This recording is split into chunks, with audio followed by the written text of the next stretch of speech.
Adesema my mamunyina Jo UTV enwumre kase ebo ayen saka na de bra mu ye de free ship house Abeka Junction Accra na yeto amane mo nwumako bi adaroma wo mo na sosene ama ye de kase ebo yi ebra mu ye this way chocolate drink the onya yensu share was special ice mineral water special drinks ye wo best point savings and loans best assurance any best pension a wo mo any nwumako a wo so asene ama ye de kase ebo yi ebra mu na de edimu akotene bi ene se wasofo abedi akire a wo hwe na ginsem so akopie mu ewo emrahye bedwam de ato edwa se osagefo power badge no wo mu nim ho hwe nanso yatutu ade agu ho ama wakwa akochichiri mu na osofo na hwe nsuwa ne edan asie so akasa ade atodwa se asoye hwe sikasem so ma omu sikanti no ama ensuyi tokoso egirigana fo wono mu a woboa emaye energy sector no eye ekuakuo oman no edie makomako nwotwe no deka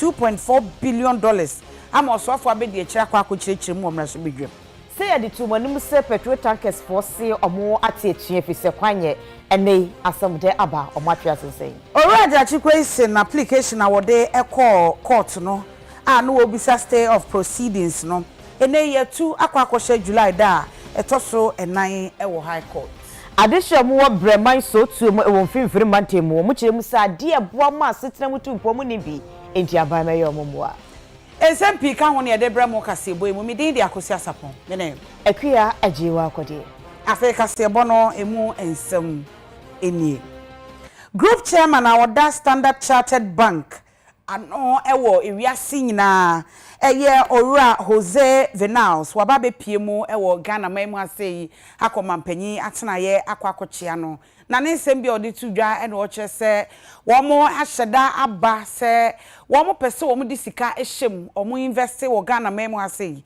na enei ye hwe Ghana ye ntotoye a enei de akọ abefo ntentan wo ma so a ye beka se digitalization no a ene wo mo hwe se betumi aye adwuma ede ama wo mo dwuma wo mo die ewo bank nsemu no etumi akoyie wo kono ne chief executive for that Standard Chartered Ghana ano eye PLC eye Mansa Nete board chairman woda ano Owura Ebenezer Asante wo nyina ne ka ho a wo ko mampanyi akache we see great opportunities in the country, opportunities coming from what digitalization can bring, from what sustainability can bring. I know, Mr. President, that you were nominated by the Secretary General of the United Nations for this sort of Sustainable Development Goal agenda. And in Ghana, we continue to invest. We have a very talented group of people, of local bankers, led by Mansars, our CEO, and under the leadership of Ebenezer as a group chairman. Incredibly, hardworking people and very, very, very, very talented bankers. And we see great opportunities here, as I mentioned, on digitalization and sustainability. We have been making investments to launch quite soon a platform for the financing of micro, small, and medium-sized enterprises, which I think it can be quite transformational. And Ghana plays a very important role, not only for itself, but also for the West African region. I think the point you made about the potential regional impact of the activities is also important, because we are seriously committed to whatever is necessary to do to promote the integration of West Africa, indeed of the larger African continent, but the immediate goal of finding a way to strengthen the economic interdependence and links between the various countries of ECOWAS is a major national policy priority for us. We think that this market, which is now some 350 to 400 million people in West Africa, provides a solid market for Ghanaian entrepreneurs within the region to be able that has that understanding as a bank that should be able to prosper in these circumstances. And there also for Shenumane Adansi Sunmunya for Francis Asenso Boache ekomrahye bedwam na okoye no no mbisa ne se adenti na asega na debia da nsuo beto no na ayiri afa yenye yetenkra ne kumase meme ahodo no eba ne se wonchirechiri mu na eno no de atodwo akiri mu se ese asoye yehwe sikasam so edi sika ema wono na soye no na womode eye adwuma hwese gates ahodo ne betitimu eno achie ne bebobodre se ba bi edan ni kwanse esie no ye behwa mampenifo ne niema bi eka won ye di adwuregu na esni nada emaye na wosre empenifo sa enkebeya sanitation levy a eno ye bola levy na ewo no no enka yenyi sika ni bi mfamfiri mu ne yefama asoye no ntu sa na monifisani nada eka ahonidi ho wase gates dodo na ewo ga na ase ne mu atintim dodo entise ya ntimudi adebira da no enhie beyiri afayin wode nse we nada tudwa wo ga na ye mra hye bedwafiem. Mr. Speaker, the Ministry of Works and Housing is conscious of the increasing risk of flooding across the country, largely due to inadequate drainage infrastructure, improper solid waste disposal, disregard for planning rules and regulations, and rapid urbanization, among others. The adverse effect of climate change has compounded these factors. Consequently, we have in recent times seen flooding in other urban centers, such as Kumasi, Sekondi Takoradi, Koforidia, and Tamale, that did not used to experience much flooding. Globally, the dire effects of climate change have left unforgettable footprints in many countries, such as Ivory Coast, Sierra Leone, and Nigeria, among others. And Ghana is no exception. The work for the desilting of the Odo was going to start before the end of last year. As of this year, the level of silt in the Odo drainage is such that now chickens can actually walk across, and goats as well, which means that the volume of water that it should carry is actually probably more than halved at this point. Mr. Speaker, following his visit to my constituency, in answering questions on the floor, the minister did inform the House that the $200 million that had been given by the World Bank had been realigned to COVID. So it would be very useful if the minister could inform the House on how much of that money has been returned or reimbursed for the use of the Garrett project. Because as much as no lives were lost during the June flood, livelihoods were terribly damaged. And for people who are living from hand to mouth, the destruction of their livelihoods and properties is almost as bad as the loss of life in their community. Mr. Speaker, as when we are prioritizing areas, flooding should be considered. Well, last year, as my brother did indicate, last year, for example, the Minister for Western Housing here, I'm seeing, brother, you are suffering. You are suffering. And Honorable Chancellor said that he also suffered in the area when he was there. He's suffering. That young man is suffering. Last year, for example, he was given only 80% of his release. 80%. Only 80%. So how can he work? How can he work? So, Honorable Finance Minister, please, you are here today. I'm happy you have been summoned here on this matter. Let us address this issue critically. Because flooding it costs so much to the country. We may have all the nice things. Don't overlook or don't think that desilting is not something to do away with. If you don't do it, flooding will take you. Minister, you are also saying that we should make sure we give you a portion of the road fund. As the chairman of the road fund, what he has nothing, and you are saying you need portion. Portion of zero. What will you do? It's not also released. Then you said, oh, somebody said we should have disaster emergency response. That is why National Disaster Management Organization was created. They are entitled to a portion of the common fund. That is also not released. So there are dedicated funds. We have this Assembly Common Fund, not released. Road Fund, not released. Not more Disaster Management Fund, not released. So if you say we should go sanitation levy, that was created here, not released. So it is not enough to say let's create fund. And that is why the presence of the Minister for Finance is very important. Didn't we know that we are moving from the dry season to the wet season. We've incurred a lot of cost in buying the best weather forecasting machine. So we are aware that the rains are going to be beyond average. Minister of Finance is aware. Yes, still, we were not prepared. Afe yenko kotu ensemwen. Ora Jachikwesi na ene wadi nkunim ewo Asenof. Na sam da so ewo court. Na ene court ko asetena ewo high court a Justice Mary Mame Ekwe Yanzu wono ena wotena adwam. Ene ya ye ka sei watu asam no akwa July da etoso 9. Na abra omoko court no eno ena owura Jachikwesi ne lawyer eye owura Chachuchi Kata ede etu edwase wo mo application a wonom de buy no mpese nke yenka ho asem wansa se da bia owura Jachikwesi be ba court amanya aka na asem no anka wo mo nhwe na wo mo enka ho asem wansa na ebi o mbetoa asem no so a wo mo atimi atoa so na no ena Justice Yanzu HSA ai wate wono ana adwena baso wo ma twena adwena sisu se omo the application bi sa ba beto no akasa na ni hye dan hunu ye enti se sa na omo ka dia July da etoso 9 no na wanya application na nkasa wakenkan mu na se wate ase yie anase wahunu die wo mu a na afa wasi hu ginaye eno nam so ema Deputy Attorney General Ora Alfred Tua Yeboa enso ekasa ya wo che se defense lawyer na semu a wo ka no eno omo betwen ama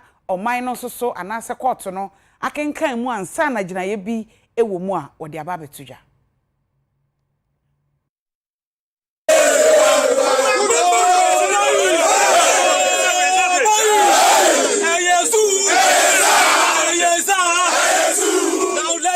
to our national communication officer. We want to thank all of you for coming to show love, for coming to show solidarity, for coming to support Honorable Jachikwesi.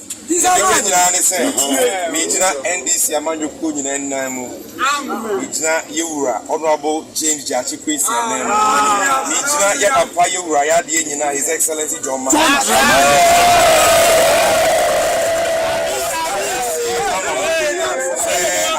Kamu BBA, Mojamu BBA, some of Ba, Namodo, Bodo, Nama Bebo, Jachikwesi, facing one Moyamano, O Yamano Cre, O yes and a bay attention in the prosperity of the year. We are doing this for the truth, we are doing this for justice.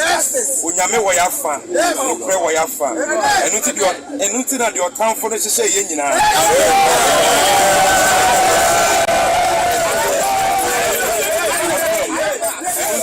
So nyame kokokoi eta ewo so idie ye wo didie ye wo awrehemu se asemo ewo court ye nkosi hwe ye be wi achi na no kre ababa be there na ye wo ya to pa na okudo so ya celebrate mama maye baba ndie na ehia no nyame aye wi the court of public opinion has spoken and the court of heaven has spoken nyame di nkudi ya ma ye wo ya kai die ye huna mani keke ye ni se no kre ne mra wo ya fenti ye be wi no na bibia ye nkudi ye ya ye shame ye kada mo ase ye be san so ba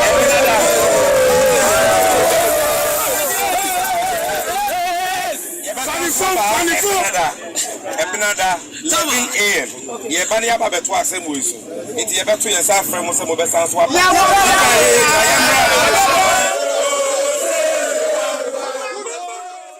na ene Accra High Court eko asetena ma PM penyina wotena adwammo no eye otimwafo afiase wa asari bochi na enipriade ni begina dakam se dansene ni yowura Alex Mode kane penyina no ye kwankyerefo hwe GNPC ekuo no eso na ensem ni nada no ene se owura atoforsen ene nipa mienu bi eka ne ho ma moye miensa omugina dakam a yabo omukọ adu se omafasebu akwan so ama oman no aboka afenso maka wontiri apam ho amoman no aboka ena afenso omakwa akoto ade de ama oman no a ede ekabo abeja yenso de tie biem so no omo ahyeda ahwese oman no sikasam ne oman no agapade bi ebeseye na ni nada ye ambulance ahodo ye so omokoto ya enwo sensem no eye deja na oru Alex Mode ena abalo ya panyini oru Godfrey yebo adam ebisa no se when you say a yen penny for an answer sabre no swafwa no jessica samso esho owura atofo sense won tro lete mienu bi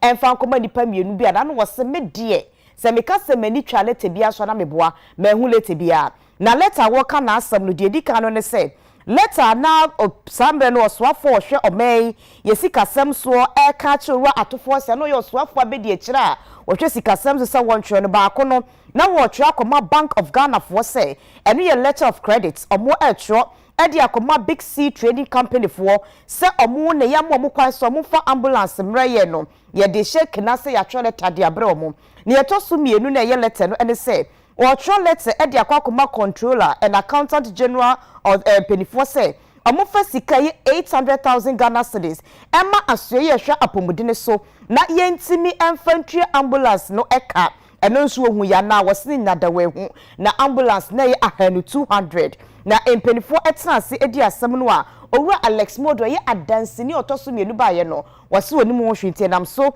ama court etu asem no edi ahye July da etoso esia Yenyina we so yenya aboafo nkrato emra ye ba e beto akase bo no so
akase bono eso a osofo be de kire ohwe energy nsem so ye honorable William Oreku Edu na opanyin de atomra hye bedwafo anim asisu dua se ampa se ye ka osagefo badge eno eye 125 MW badge no a se ye ka sei wo mu akwakotutu na o chese wo mu team no eye Ministry of Energy ene Board of Survey team no wo mo sheda ekọ power badge ne site wo kokọhwe wo mo koduru ye no wo mo atutu no wo ha mu gichemu be se duokono na no ana mo busa mu no ye kire wo mo se eye adwumaku bi from Misak Limited enti wo kire se wo mo be sheda ene wo mo atena se ebisa wo mo adekrontia na de enti a wo sisudua ene se wo mo anka nje GMPC wo mo nim ho bari ene wo matu sa na mo a eneyi watutu ne sa no.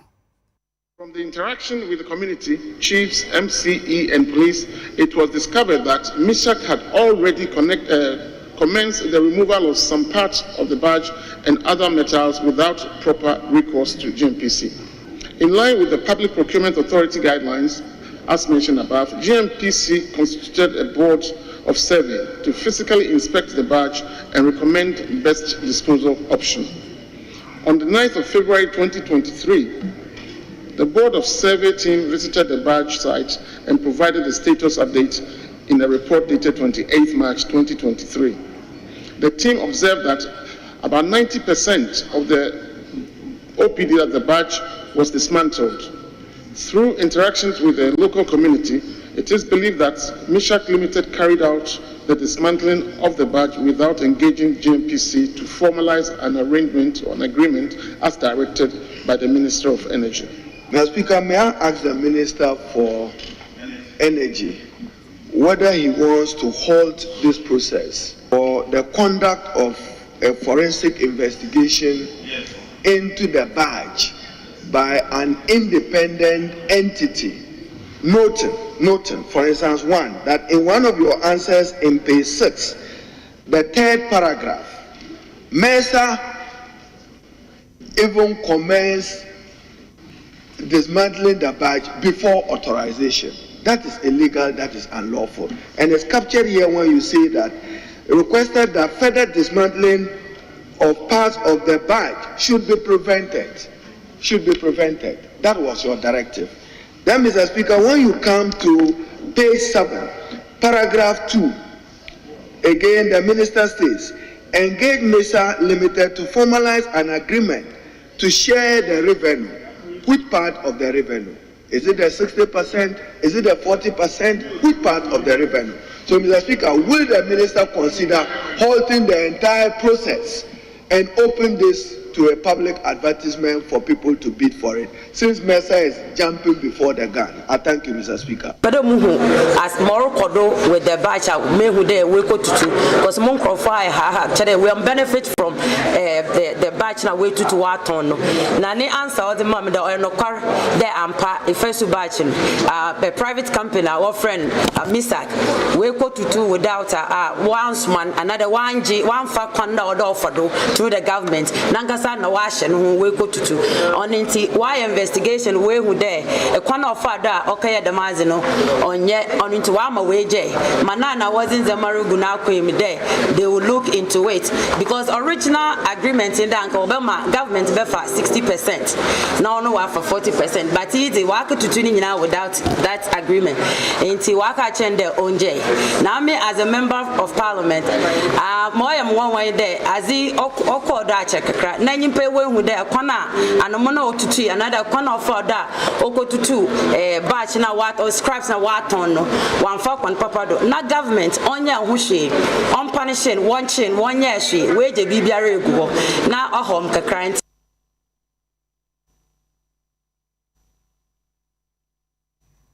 Je obibi e friend say corporate social responsibility eno ene say enyumaku a mo ewo mantemo ana abro no bi so ana kro bi so a omo ye adwuma agi sika edi free omanfo ho no aya no mo so eye adoye anasom koye mpuntu dwuma edi boa eno enene omo ko mra hye bedwemu no Penyina wonu gina modima adesua mo nsawom adwagiri a wasansie penyina wonu netia edom dodo no onmanyafo Frank anodompre ede tudwa kire mu se sa dwumadi a sa enyumakuo awodo no di ede mankroto awodo anase abusuakuo bi no ankebe ya yemfa emra ento ho na emmamo mu dwumadi omu edi no yente ase ye Etuase mashibedwafo no nsi ginaye ne yehwe se babie kwakoye puntu dwuma wedi ama krocho wese ne ye anase enye naboa ameye wuse diomo ye no esom adehie ne boampa. CSR legislation protects communities and the environment. Legislation can ensure that companies conduct their operations responsibly, minimizing harm to local communities and the environment. In Ghana, where sectors such as mining and petroleum can have significant environmental impacts, legislation can help prevent degradation and protect biodiversity. Speaker, set clear expectations. A legal framework establishes clear guidelines and expectations for corporate behavior.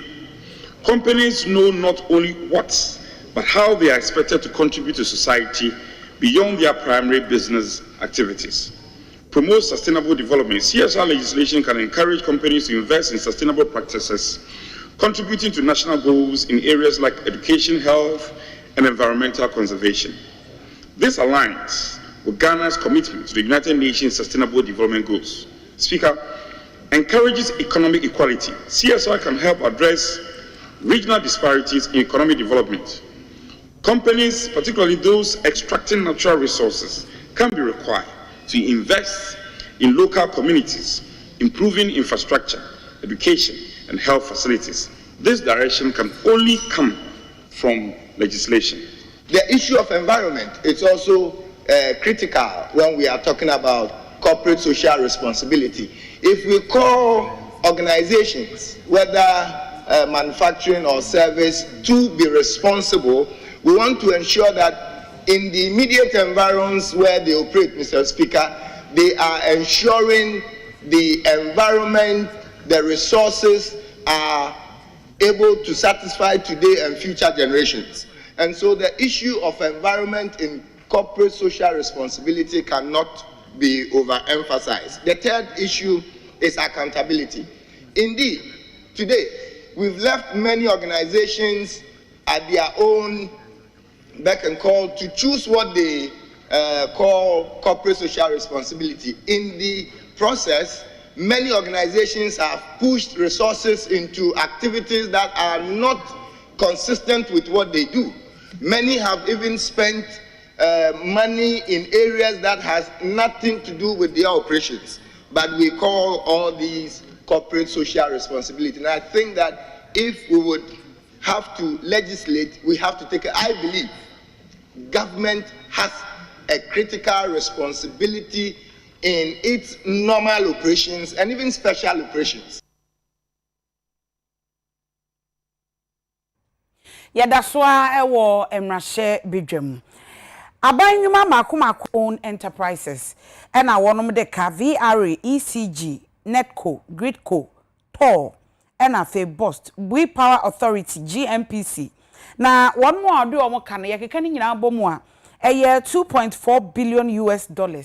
Wose a free December ni mu no ebedru December afimpinu ne aduonu baako 2021 no eka no omo de no eye 2.4 billion eye enyumakuo ya mebobo ye nyina enu nto sofo be de akire a wo hwe energy nsem so onmanyamfo William Oraku Edu ekọ mrahye bedwam no na oyi ensem ahodo bi ano a na Honorable Edward Bawa mrahye bedwani owo bongo ede ato ho enti na wo bisa se hwannom na omo de omo ka na sika nso a omo de no ana eka na omo de no eyesen eno na oyi ano kire se saa enyumakuo maako enwotwi na de ka womo ede omo ka no eye independent power producers IPPs na fuel suppliers na opanyini chechiremu ewo mrahye bedwam.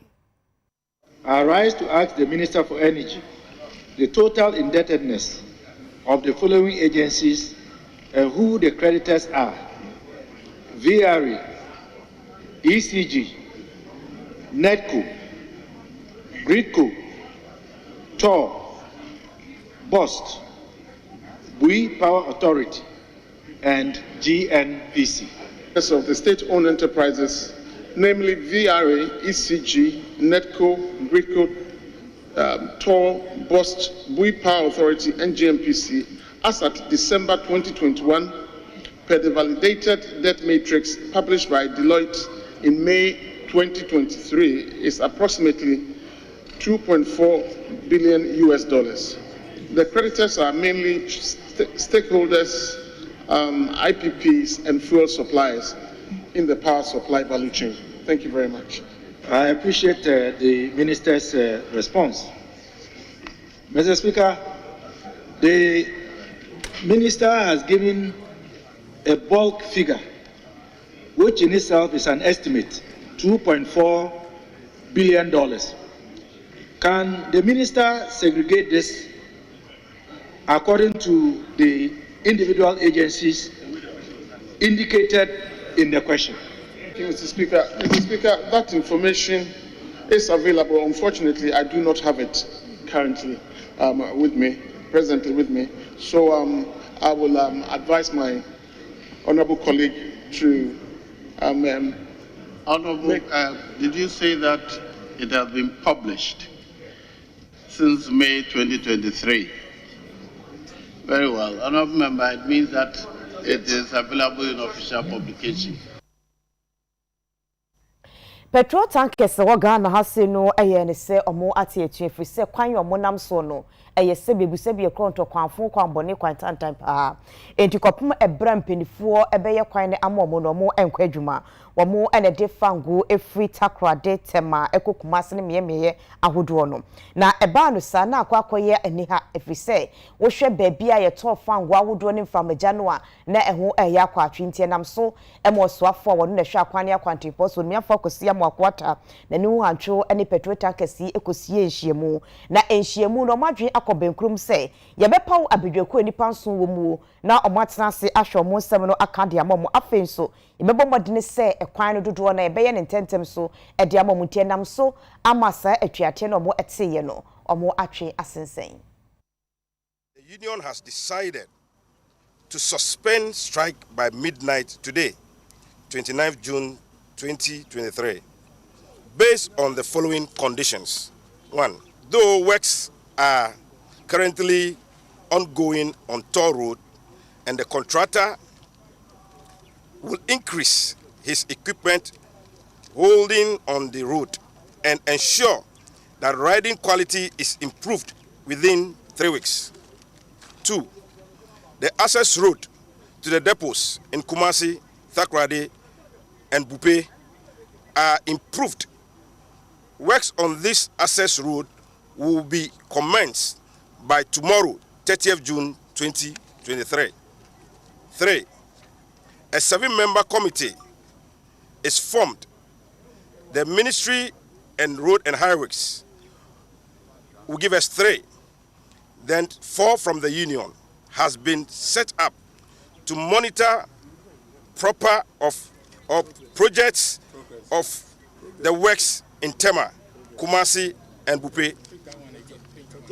Number 3, a 7-member committee formed, 3 from the ministries, 4 from the unions, has set up to monitor the progress of works in Tema, Kumasi, and Bupe, and Takrari as well. So this is what we have come to conclude on. They say near Yehu and the contractor Muamube Kanukra contractor no is on site except say Sebikafra Yan Kanukre Edumanu ye slow na enko senia mo pese muhunu na yensu ye pese yehunu no. They say o twe bibi fisro na ma na bibi krem. So me pese munya arehemu say this road has not been abandoned by government. No, ya award on contract. A contractor kra ewo ekwan so dida. A wasihye enwuma na se a oye bi. Na mom yenye anu ye senia mopeno. Nti ye di contractor no kra aba. Deputy Communications Director, Deputy Communications Director, New Patriotic Party, Ernest Owusu Bempa. Now, what they are two edwa and someone in Amfremum Crofo, Kase, Abra, a sin of abato or by elections in Ecosono. Woman Chesica dema and Crofo, and not just a debut. Woman Jessica be and Famobia, Sika, woman de ma, delegate, and I say, or man for constituents now more honor. And no air transport, sir, woman move fresh chichi by a better abano, or money no more fan for car. And no more de ma woman, na say, Obi Becca say, or much that Jessica, my woman dear, or man, yes, sir. Nwanwa asefem ferry say many fredi a political party or opposition itimi kwa bato na yitimi tua 500 Ghana cedis kaniti 5 million at the ma individual so onkoto aba, and we have evidence, so it's not like obi bonitri maka. Then after that no nipa no kofa nipa ba ko beka ho a no wage 1,000 cedis enti sa sika do so pui population, voter population, it happened in Kushia, it happens in Akomfodi, it happened in all Breku and all polling stations across Asinov. And when you multiply even 1,000 Ghana cedis by 30,000, check the amount of money NDC for Bedolo out, which is about 30 million Ghana cedis for an election. Equivalent of $2.7 million in an election day, party in opposition. And yes, sir, obi dolo out propaganda or bibi a fact, and we have evidence of MPP polling agents, and as the MPP people are almost to a bar, they went and picked all those monies. Your evidence. Say party in opposition. Utimi dolo out 30 million Ghana cedis in just a by-election. Then we have a source to worry. As a country, our democracy is in danger. So opposition political party, it means the special prosecutor must come in and investigate. The special prosecutor must be up and doing to investigate this particular matter. It is very, very, very important. The air can say, congratulate Jechi Kwesi. We wish him the best of luck. And we, the MPP, we are Democrats. And we believe, say, the way our crocodiles can what to Obama is your verdict here, the say, to be very honest with you, who police agent are. Free, there's a difference between a polling agent who lives in Asin Kushia and comes from who votes in Asin Kushia and coming from Fosu, our Yajmo Fosu no Kotuaba. Naibia, the 5 cities for transportation, no crash car free a Fosuko Asin Kushia. It will take about 15 Ghana cities. Now, or say, or call Oniska or Honabia or Mano, and we are different from say Obi Dolu out money. 500 Ghana cedi kopo bibrani enfamano na kotwaba. That is what we are talking about, and that's totally different.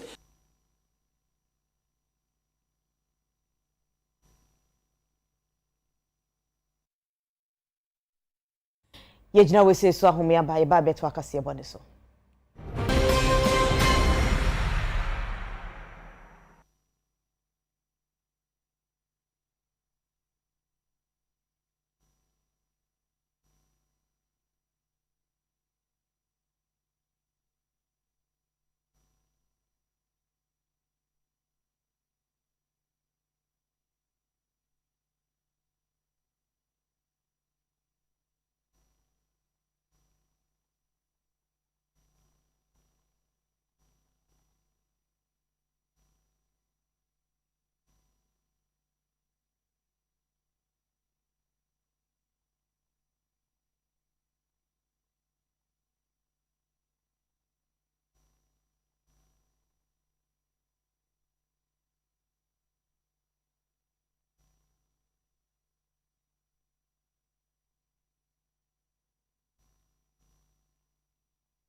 Yemaya huya kwa ba ye kompetem wakanka se bono emu.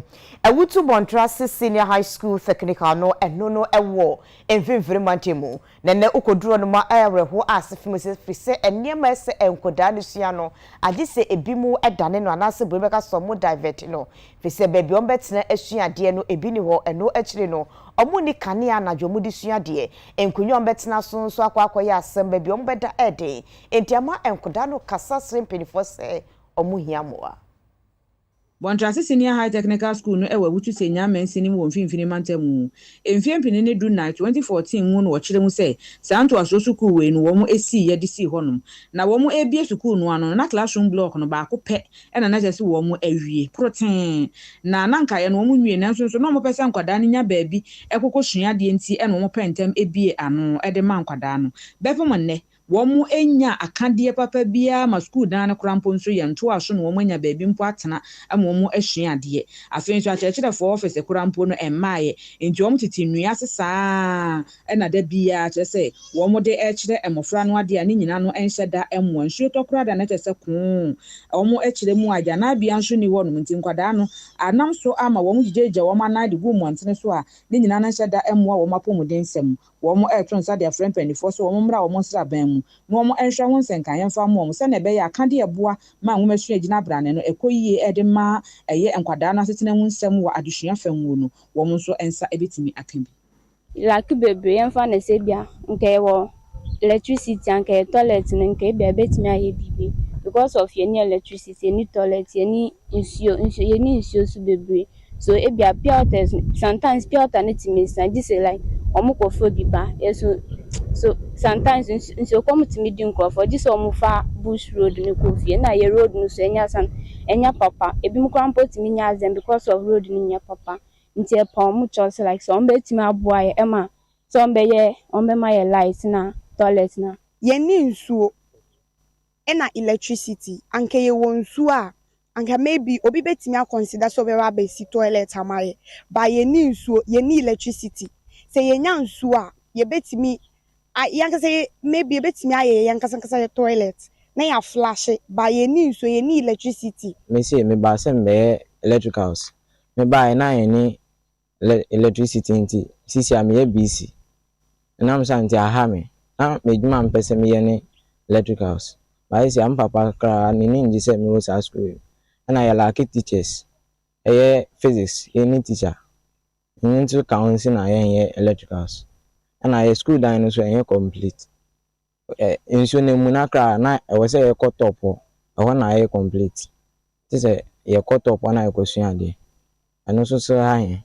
a teacher fu egu ha se me ka se me ka won ho asem a metunya ka se ye betunya ma 70% eze won mo a ekọ konson hwe ni nyina omoba school no de wo ye dan ya obi wo fom na obi akosoro eni nti performance omo putu wa ha ye de kire ne de eye light ni ha sezi a ye gina ha ze phone edumu a se wo de to na wo kokuro mu ko fianza wa akwaye wa yes eni nti sannia ma etesa ni nyina ha ye ama teacher fo no machine ze omu use wa ha nyina no omu ntimi enuse sa machine no eni nti ne ye sre pa ne ye light no mz dc 2 na mon MP etu na mo etu nti se si a ma no kra ye ne se tesa de a na je ye permiter na ye de bebo school ha na boa won ngakra se zi adwen a ye nyina nso ma no ya fa ato ye won so no na bize ye twen aban no wonyamba ye mse aban na etukwan nti we tukwan be bi a owo no oba no wa ba be ya man yesre no Efe ni nche asante mantamu ana ye kọ kwaso krasia eno ewo edweso mensini mu na nananom ni adehye wo ho kire se wonum adi aban no ho ya papa esan se ye ka akwan anka wo mbetimi aye ede ama omo no a abo omo te se de dwonso aba akokọ no enti ama yaudie no ekosoro pa no wo edusu kropon mu wasante mantem ha kire mu a wo mo akwan no enyenyenyenyenye aka ho bi amasisi a wo mo no baye aka enwura mu a wo mo entimi mfa nko adwaman so enkoton wo mo apomudensam so ehihim kire se ekwan a mo fa so ekwa yaresabia no wo mo de ahwe enye enu ntisa wo yare na yarefa wo kwa yaresabia fofora wo kwa na eno so akwa akodane boachi bidin wo mo abọ aban no aba senk wo meye kwan no emfa ma wo mo enso so wo maka wo mu nya anu ye bia wo hene ya wo kra so eye nana adu boahin osisa ekwan yi ya seyi aka ho bi mane kokofuo waton se wo de ba besiesie kwan no enu nti wo nene manfo esre se aban no enhye no mefa asphalt engu kwan no so ema wo mo enye sade a afimpimienu ni aduonu enan mo bia ensi wo se wo ba beye campaign ewo kro no emu kwano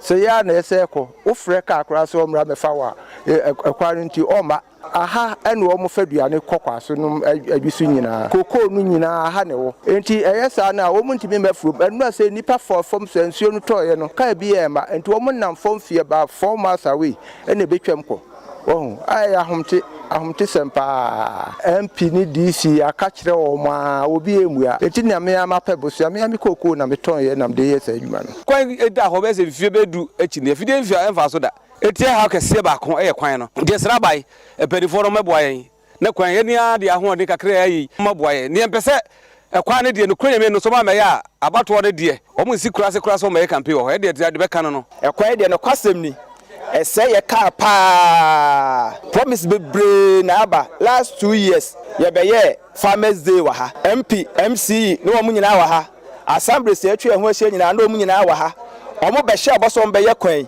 ya hwe ni mu asap na obi ansi kwan yi so ye sere se aban be tia ba beboa ye na ye kwan no ba ya ma ye firi kurum ha bi na to de bi a me ba ha anwumre nsuo to na wo kwa gese woda asem si na sebe wa nya driver wa ha e ma o ma fa afuru ni ayi ni nyina no sebe nyame amoa e di ewuo ne beba ya kan ye nyina ya kan kira ban enti ye besre de na na ye no wa ya de nanso so onwie nti ye besra ban se omrem ye kwan ne de ase kura ma ntimi enye enkofa wo mu kokokro mu ntimi mfa ma ha gise bobo ya akro ya ne kofa kokoo ne ban so kura gise nsuo no ate ansa na etimi ayen kakra de kokoo na ba hospital kwan ne nyina sai timisra ban se ontwe na ni mehwe yen ha se ne aye mbobo kwan de no kwasem ne kura o amnam na no tos kan tintim of sakre ye nam sin to member sabasa o me yo kwan ye mai e panicho